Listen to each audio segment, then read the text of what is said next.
Salve Maria, bom dia a todo o povo católico da terra de Santa Cruz. Quem vos fala é o Dr. Yuri Maria. E hoje completamos um ano da perícia da carta de Monsenhor Gerhard de Lareiro. Bem como também um ano de silêncio escandaloso por parte dos sede privacionistas, ou conclavistas Novus Ordo, ou neotesistas, como queiram se denominar. Eu só peço que não os confunda com os sede vacantistas, ou os totalistas, ou os belarminianos católicos. Isso eu rogo, por favor, que não confundam essas duas alas. Paremos de denominar tesista de sede vacantista. Isso fará um bem à nossa alma, um bem ao catolicismo.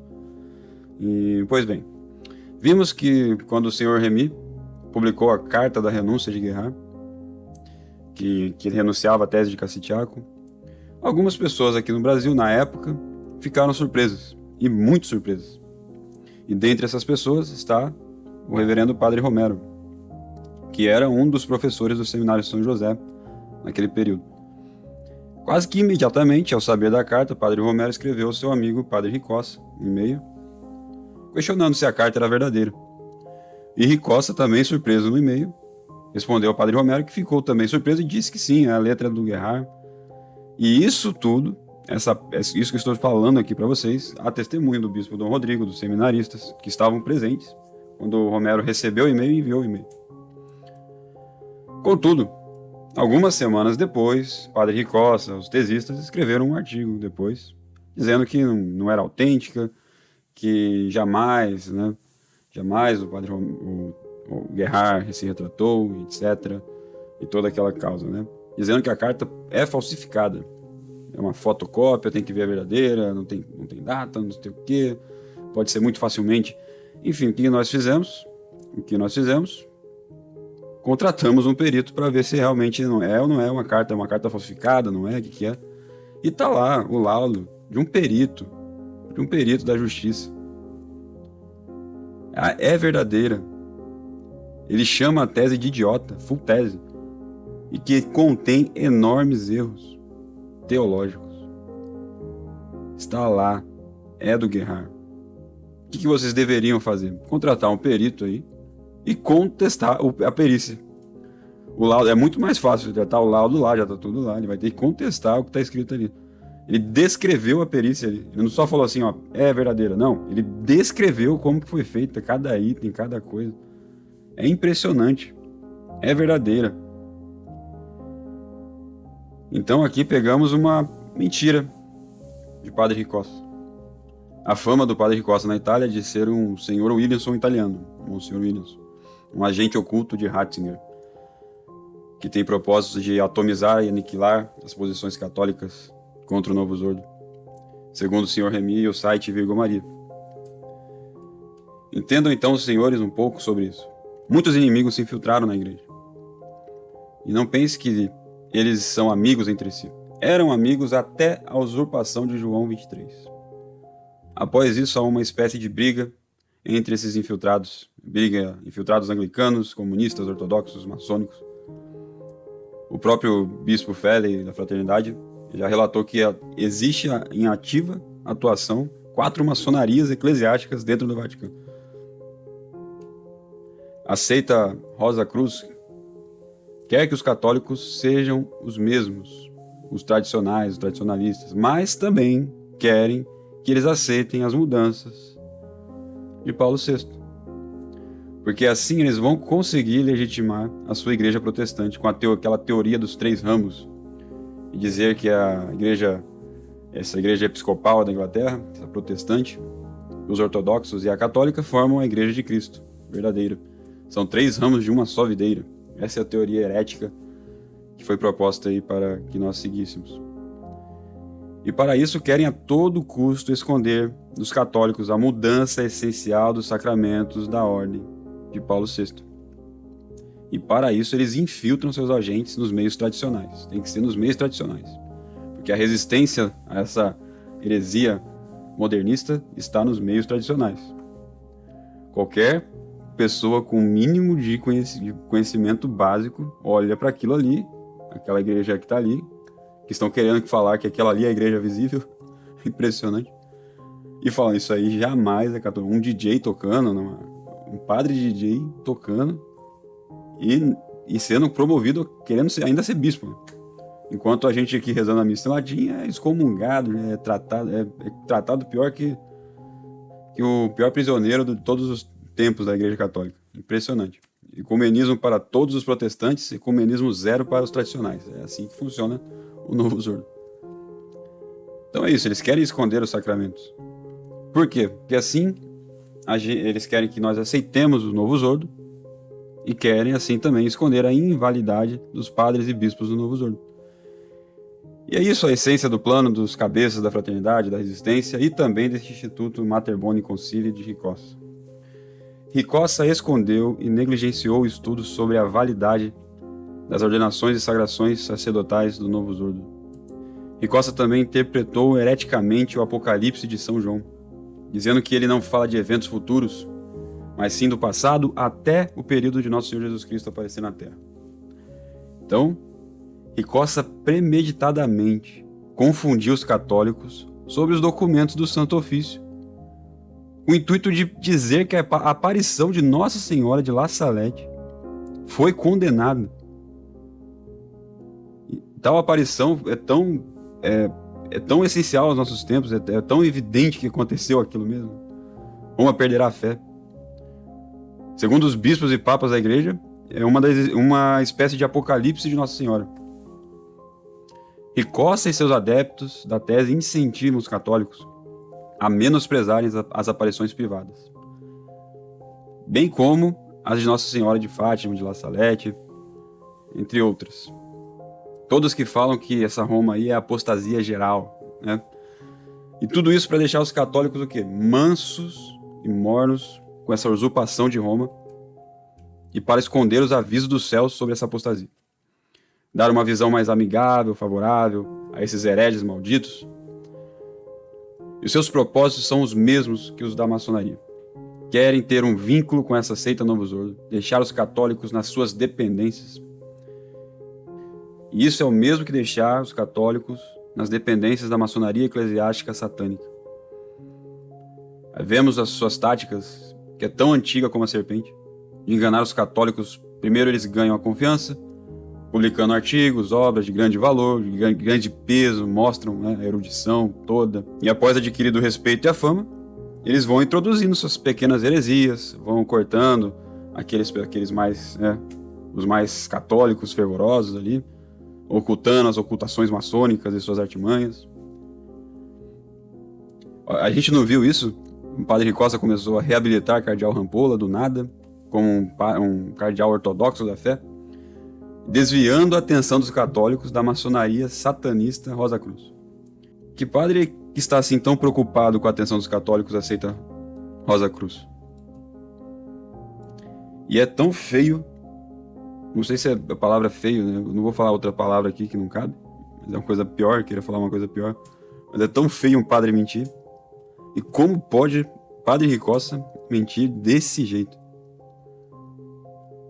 Então, meus caros, faz um ano que não tivemos nenhuma resposta da carta de Guerhard, que foi periciada. A forma da perícia está lá bem descrita. Impossível negar. A carta é do próprio Guerhard. A perícia serve para isso. E não há nenhuma falsificação. Estamos hoje aqui sem nenhuma resposta. 000. E o que é impressionante, como temos o fato de que Guerhard renunciou à tese, e ainda chamou de tese idiota, com enormes erros teológicos, ninguém mais, ninguém menos que Guerhard, um teólogo autorizado de Pio XII para dizer isso, não é? Isso já deveria bastar para qualquer tesista normal, que a pessoa que vai entrar na tese, o próprio inventor da tese, que é o teólogo autorizado, já disse que é uma tese idiota e que contém enormes erros. Agora, essa parte teólogo autorizado de Pio XII, essa questão toda orquestrada do Guerhard, essa coisa montada, a gente tem que um pouco que desmontar aqui. Porque nós estamos lidando com tesistas.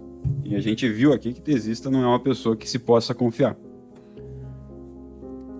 Precisa dizer mais alguma coisa a uma pessoa que muda a interpretação do Apocalipse de São João. Isso é heresia. De pessoas que premeditadamente querem condenar uma aparição de Nossa Senhora. em que ela está chorando. Enfim, vimos que Gerhard renunciou à tese, porém algo de estranho cheira no ar, tão podre quanto o cheiro de heresia e mentira, né, do Monsenhor Sembor, que foi desmascarado ali pelo Gabriel, Sr. Gabriel, do Instituto Santa Maria Margarida Lacoque.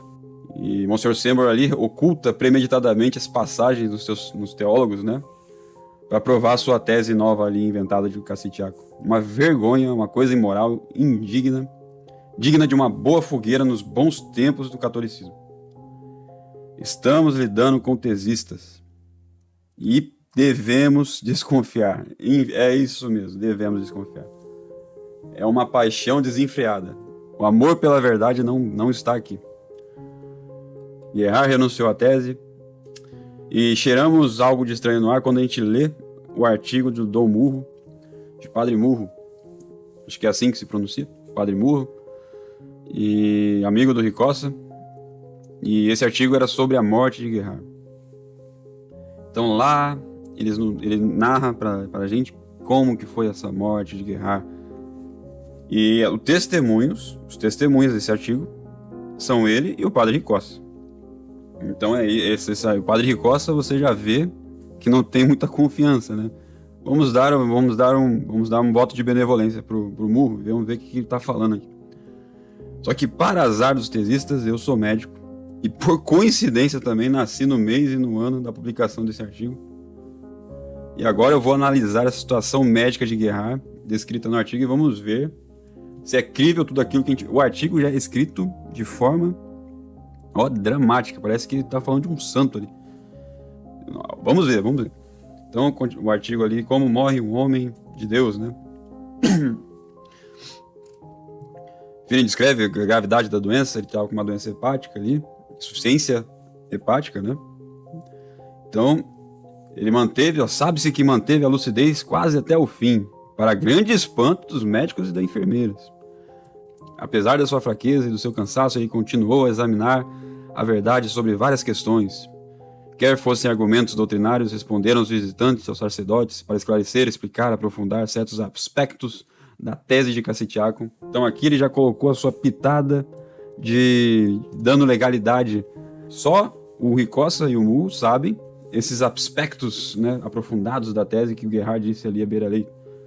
Então eles têm ali, eles poderiam ali, então, segundo esse artigo, ser favorável a esses dois padres aí continuarem a inovar a tese, porque ela caducou, eles podem agora inovar. Aí, porque eu tava lá na morte do Gerhard, ele falou pra mim umas coisinhas, então acredita em mim. É isso aí que tá dizendo esse artigo. Depois ali, mais pra frente, ele fala como que foi. Então ali, pelo que eu vi aqui, o Gerhard tava com insuficiência hepática. Como ele durou 1 mês e pouco ali, provavelmente alguma cirrose ou algum hepatite, alguma coisa assim. Não sei se era um câncer, parece que era um câncer hepático ali. E parece também, ele fala depois, um outro artigo do padre Romero, que quando ele fez, respondendo ao senhor Remy, ele fala aqui, o padre Romero, né? Sobre a suposta retratação de Gerhard, o nome do artigo, né? Aí lá no artigo você vai encontrar que o padre Romero fala: permanece o fato que os sacerdotes do Instituto, particularmente Dom Giuseppe Muro, e também por 1 semana Dom Ricossa estiveram juntos a Monsenhor Gerhard, junto à senhorita Madon, em todo o período durante o qual o bispo foi internado no hospital. Todo o período, então. Confira no artigo do Dom Murro. Então, a pessoa tem que crer que Dom Murro e Padre Ricossa estavam lá. Então você tem que crer em 2 tesistas fanáticos dizendo que Gerhard sustentou a tese até o fim da sua vida. Então, fazendo numerosas perguntas relativas precisamente à sua tese teológica. E o teólogo dominicano perfeitamente lúcido, apesar da enfermidade. Então aqui eu tenho que entrar na parte médica, o que eles querem dizer, essa enfermidade, né, do Gerhard.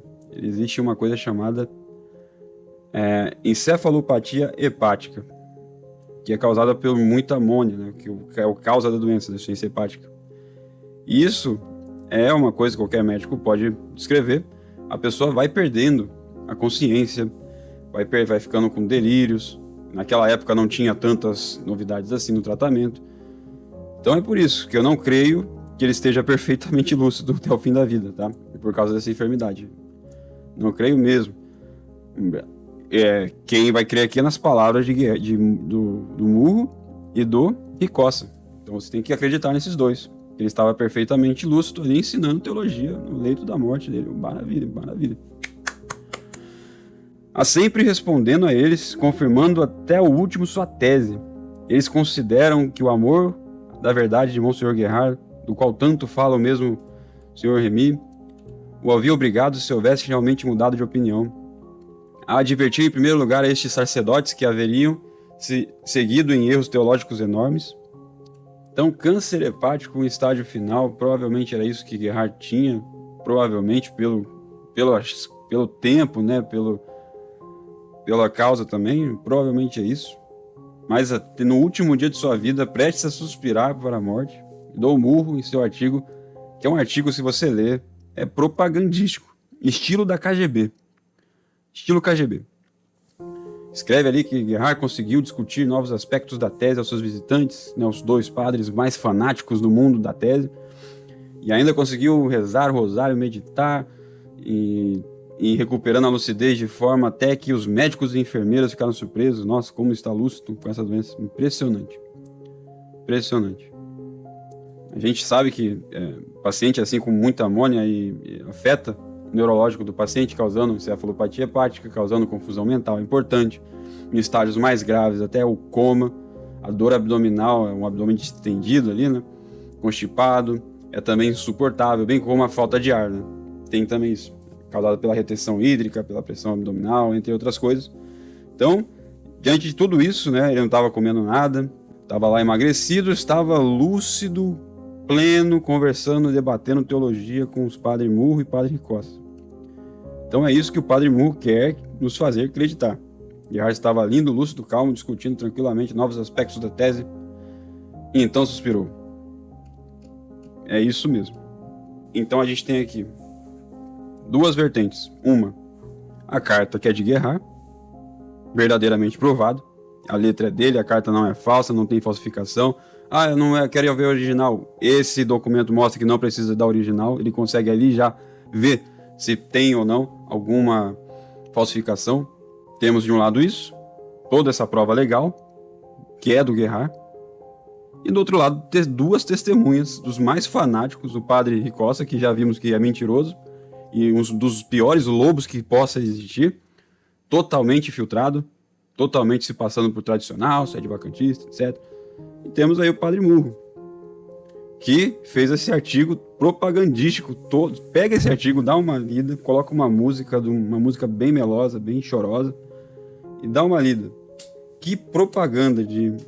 E temos que confiar nessas duas testemunhas, contra o laudo pericial. Então aqui eu creio que é outra mentira do padre Murro. Guerard renunciou à tese. Os dados clínicos da doença não batem com a apresentação no leito de morte pelo padre Murro. E é triste, essa tese é triste. Temos aqui também outras falácias inventadas pelos tesistas a respeito do Guerard. Que a gente também eles sempre falam, né, o Guerard foi o primeiro a não citar o nome de Paulo VI na missa, então devemos isso a ele. Nossa, que honra. Então os tesistas dizem isso, esquecendo, porém, que aqui há um equívoco. E também eles fazem isso para menosprezar quem foi o verdadeiro, né? Autor da missa não unacum. Não unacum. Se o senhor é padre ou bispo, você, padre Gabriel, padre da CMRI, Frei Diabo, se reza hoje a missa em não união, a missa não unacum, você deve agradecer ao reverendo padre Secada, e não a Guerard. Porque se dependesse do Guerard, o senhor rezaria a missa unacum sedes apostólica. É isso mesmo, uma novidade teológica tão nova quanto qualquer novidade dessa seita do Concílio Vaticano II. Unacum sedes apostólica. Impressionante. Inclusive, eles rezam isso aí, inclusive até hoje, se brincar, lá na Itália. Outra coisa, né? Guerard foi teólogo de Pio XII, responsável pela proclamação do dogma da Assunção. Quando eles falam assim, parece que foi o Guerard que foi lá e promulgou o dogma da Assunção de Nossa Senhora. Eu procurei isso daí, né? Procurei a fundo. Só tem uma pessoa que escreveu sobre o Murro, Padre Murro. Então, se você fala isso aí, que Gerhard estava ali com o Pio XII, escrevendo para Pio XII, só confirma só Pio XII aqui, só assina aqui, proclama que tá tudo feito. Se tu crê nisso, é por causa do Padre Murro. E foi o único lugar que eu encontrei essa informação. Pelo contrário, quando eu vou pesquisar sobre essa proclamação, tinha pedidos do mundo inteiro, tinha 3 milhões de leigos da Espanha, não lembro o número, foi um número muito grande, de leigos da Espanha pedindo, outros padres e bispos. O Pio XII pediu o conselho de 350 bispos e então escreveu o dogma. 350 bispos. E a escrita está totalmente no estilo rebuscado único de Pio XII. Ele gostava de escrever por conta própria todas as coisas. Então, a única coisa que eu vi isso daí foi com, o Padre Murro. Eu acho que isso é uma propaganda também. Porque eles querem... A gente tem que fazer uma desconstrução desse mito do Gerhard. E hoje comemoramos 1 ano da perícia da carta, que não tem nenhuma resposta dos tesistas. 0. Então alguns católicos, infelizmente, porque eles estão imbuídos do modernismo, de coisas que eu também até um tempo atrás estava, antes de ser sede vacantista, estudar as coisas que o Monsenhor Rodrigo passa e tudo mais. Acham que a maneira de fazer alertas aqui, denúncias, dizem que é algo escandaloso nesse canal. É escandaloso, não é católico. Então, a esses católicos eu quero ler um trecho do livro Liberalismo é Pecado, do padre Sardá Salvani, sobre a denúncia de autores heréticos. Dom Sardá fala sobre isso. Então vamos lá. Assim como as ideias não se sustentam de forma alguma por si mesmas, elas não se espalham ou se propagam por seu próprio fato. Não poderiam ser reduzidas a si mesmas, produzir todo o mal de que padece a sociedade. Elas são como flechas e balas que não machucariam ninguém, a menos que fossem disparadas com um arco ou com uma arma de fogo. É, portanto, o arqueiro e o fuzileiro que devem atacar primeiro quem quiser pôr fim ao seu tiroteio assassino. Qualquer outra forma de guerra será liberal. Os autores e propagadores de doutrinas heréticas são soldados com armas carregadas de projéteis venenosos. Suas armas são os livros, o jornal, o discurso público, a influência pessoal. É suficiente ir para a direita ou para a esquerda para evitar os golpes? Não. A primeira coisa a fazer, a mais eficaz, é desmontar o atirador. Portanto, convém retirar toda a autoridade e todo o crédito do livro, do diário e da fala do inimigo. Mas também convém, em certos casos, fazer o mesmo à sua pessoa. Sim, por sua pessoa, que é inquestionavelmente o elemento principal da luta, pois o artilheiro é o elemento principal da artilharia e não a bomba, a pólvora e o canhão. Portanto, é lícito, em certos casos, revelar sua infâmia em público, ridicularizar seus hábitos, arrastar seu nome na lama. Sim, leitor, isto é permitido em prosa, em verso, em caricatura, em tom sério, lúdico, por todos os meios e processos que o futuro inventar. Por todos os meios e processos que o futuro inventar. Só é importante não colocar mentiras a serviço da justiça. Os padres que já citamos fornecem provas dessa tese. Os próprios títulos das suas obras dizem, em voz alta, que em suas lutas contra as heresias, seus primeiros golpes foram dirigidos contra os heresiarcas. As obras de Santo Agostinho trazem quase todas no cabeçalho o nome do autor da heresia que combatem. Muito da polêmica do grande doutor era pessoal, agressiva, biográfica, por assim dizer, bem como doutrinária, lutando lado a lado com o herege, tanto quanto com a heresia. O que dizemos de Santo Agostinho poderíamos dizer de todos os santos padres. De onde o liberalismo tirou a nova obrigação de combater o erro apenas desconsiderando as pessoas, cobrindo-as de sorrisos e lisonjas? Que eles se apeguem à tradição cristã sobre isto é que nós, os ultramontanos, defendemos a fé como sempre foi defendida na Igreja de Deus. Que a espada do polemista católico machuque, que fira, que vá direto ao coração. Esta é a única maneira real e eficaz de lutar. Dom Sardá e Salvani, Liberalismo e Pecado, 1884, capítulo 23. Salve Maria, bom dia a todo o povo católico da terra de Santa Cruz.